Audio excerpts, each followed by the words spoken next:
Salam hörmətli izləyicilər.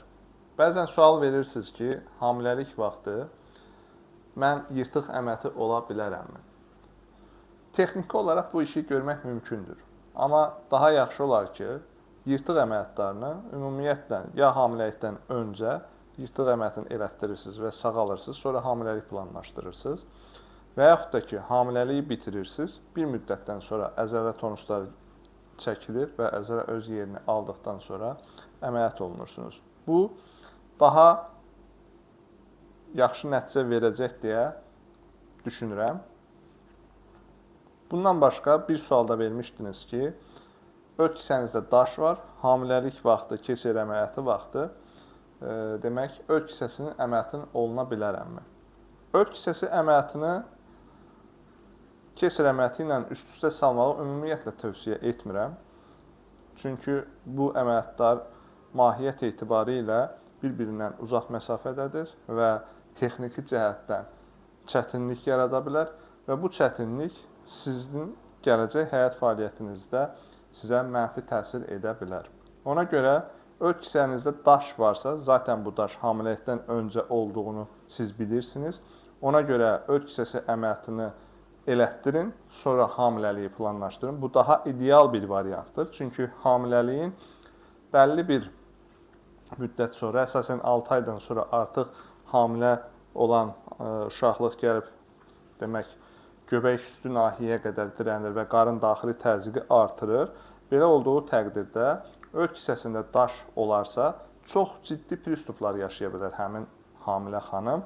Ona görə bu hallar olmasın deyə, əgər kiminsə öd kisəsində daş varsa və gələcəkdə hamiləlik planlaşdırırsa, ilk öncə öd kisəsi əməliyyatını olunur. Öd kisəsi əməliyyatı dünyada qızıl standart olan laparoskopik üsulla olunmalıdır və əməliyyatdan minimum 2-3 ay sonra hamiləlik planlaşdıra bilərsiniz.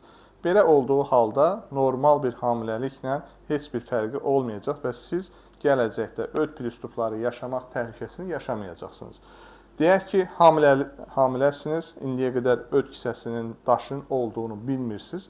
Təsadüfən hamiləlik ərəfəsində UZİ-yə getdikdə öd kisəsində daş olduğunu aşkar etmişsiniz. Belə olduğu halda hamiləlik dönəmində qidalanma rejiminə doğru əməl edəcəksiniz və bu öd kisəsi daşı sizə pristup verməsin hamiləlik əsasında.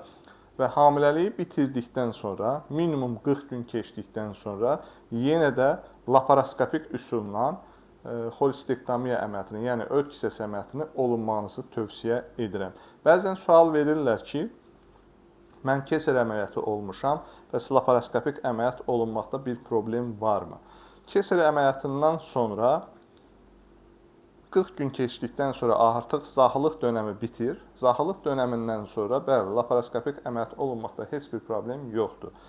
Əgər zahılıq dönəminə qədər həyati göstəriş üzrə əməliyyat zərurəti yaranarsa, bu halda da laparoskopiya eləmək mümkündür.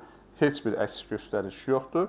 Əməliyyat zamanı biz xüsusi kəmərlərdən istifadə edərək həmin keseriyyə üsulunu keçirilmiş nahiyəni kəmərlə qapatırıq və qarın daxili təzyiqin həmin nahiyyə göstərdiyi təzyiqi bir qədər azaldırıq, yükü azaldırıq və bu laparoskopik əməliyyat vaxtı bizə heç bir ağırlaşma yaratmasın deyə.